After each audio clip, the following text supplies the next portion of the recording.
All right, let's get into it. Today, we're talking about BMW. You know, the brand that's all about precision engineering, luxury, that ultimate driving machine slogan. So how in the world did they end up embracing a rebellious, tire-smoking street sport that they once wanted absolutely nothing to do with? Well, it's this crazy story of unexpected heroes, bootleg VHS tapes, and one of the biggest corporate U-turns you'll ever see. So yeah, this is the big question, isn't it? How did the super disciplined, buttoned-up BMW fall in love with the wild, chaotic art of drifting? The answer is pretty amazing, and it doesn't start in some boardroom in Germany. Nope, it starts halfway across the world on a racetrack in Japan. To really get this, we've got to jump in the time machine and head back to the 1970s. This is the birthplace of a motorsport revolution that began, like a lot of great things, pretty much by accident. Okay, so meet the guy who started it all, Kunimitsu Takahashi. He was this former motorcycle champ who had to switch to cars after a really bad crash. But that daredevil spirit, it never left him. He just loved going fast, and he absolutely hated braking for corners. You know, the one place everyone else on the planet has to slow down. And this is where everything changes. See, for every other driver, when the back of the car starts to slide out, that's a mistake. That's a moment of pure panic. But Takahashi, he saw an opportunity. He would intentionally throw his Nissan Skyline GTR into a slide, a big oversteer, and use the throttle to power through the corner without losing all that speed. He literally turned an error into an art form. And just so we're all on the same page here, oversteer is just that heart-in-your-throat feeling when the back of the car tries to pass the front in a turn. It's that loss of control that every single driving instructor tells you to avoid at all costs. Takahashi was the first guy to look at that and ask, but what if you didn't avoid it? What if you could actually control it? An idea like that is one thing, but it takes a true believer to turn it into a movement. Takahashi had lit the spark, but there was another young guy standing in the crowd that day who was about to turn that spark into a global wildfire. And that young man was a 14-year-old spectator named Kiichi Tutsuya. Imagine that. You're a teenager, you're watching this race, and you see Takahashi do his thing, this controlled chaos. And in that one single moment, your entire future becomes crystal clear. Tutsuya knew, right then and there, that he had to learn how to do that. And you can just see right here how it all snowballed. It starts with Takahashi's little experiment in 1970. 7 years later, Tsuchiya wins his first pro race using the technique. Then in '87, the year it all went global, and then bam, 2001, it becomes a legit professional sport with its own competition. It just took off. But here's the thing, Tsuchiya didn't have access to fancy racetracks to practice. So where did he go? He took to the winding mountain passes of Japan, the Taue. For years, he was out there perfecting his craft, not in some high-powered supercar, but in this humble little Toyota A86. He got so good, so legendary, that everyone started calling him the Dorkin, which means the Drift King. So how does a super niche Japanese subculture cross oceans in an era before the internet? I mean, think about it. No YouTube, no Instagram.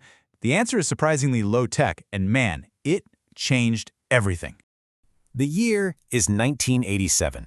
There's no way to easily share videos, but there is one piece of old-school analog tech that's about to become a kind of cultural Trojan horse for this new sport.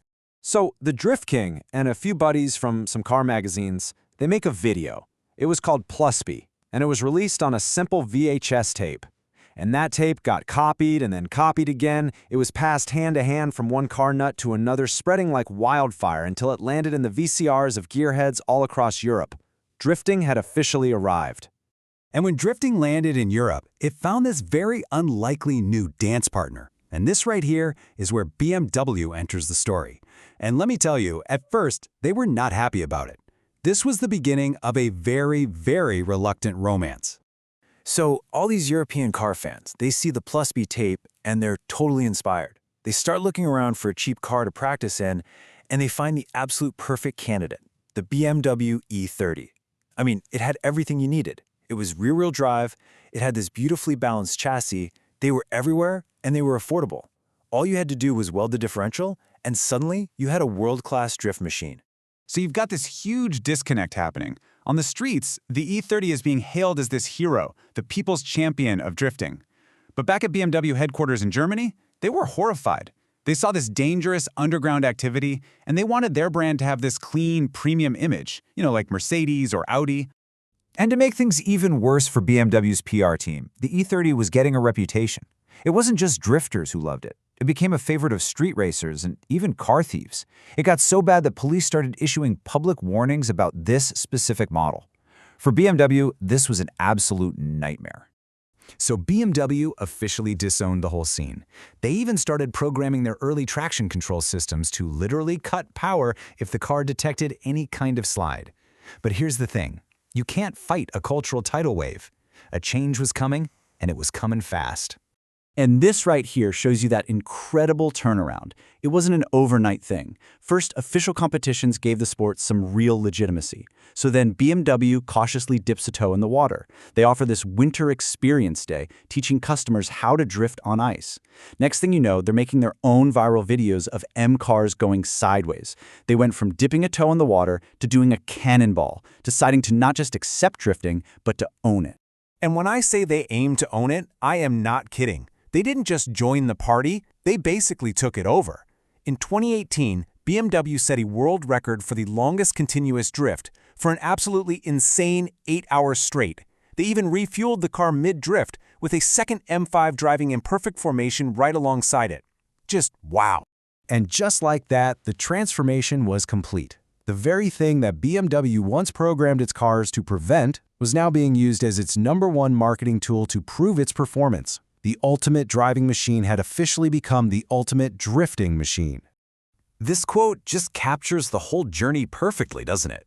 This entire subculture, built around one of their old, cheap cars that they totally rejected, it became the very thing they needed to prove they were cool and capable to a whole new generation of fans. And it kind of leaves us with this final thought. The story of BMW and drifting is this powerful reminder that, real innovation often starts on the fringes, in the places we'd least expect it. It really makes you wonder, what are the crazy, dangerous ideas of today that are going to become the celebrated icons of tomorrow?